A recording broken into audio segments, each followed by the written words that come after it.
والفجر وليال عشر والشفع والوتر والليل إذا يسر هل في ذلك قسم لذي حجر ألم تر كيف فعل ربك بعاد إرم ذات العماد التي لم يخلق مثلها في البلاد وثمود الذين جابوا الصخر بالواد وفرعون ذي الأوتاد الذين طغوا في البلاد فأكثروا فيها الفساد فصب عليهم ربك سوط عذاب إن ربك لبالمرصاد فأما الإنسان إذا ما ابتلاه ربه فأكرمه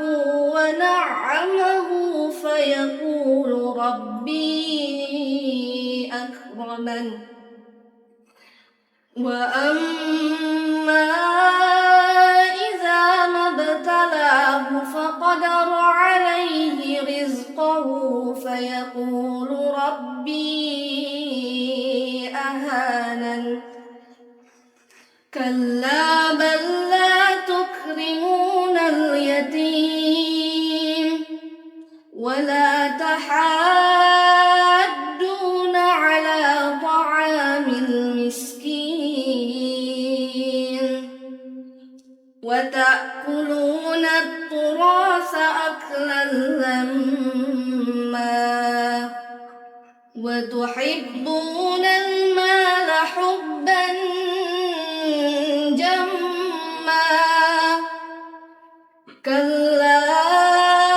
إذا دكت الأرض دكا دكا وجاء ربك والملك صفا صفا وجيء يومئذ بجهنم يومئذ يتذكر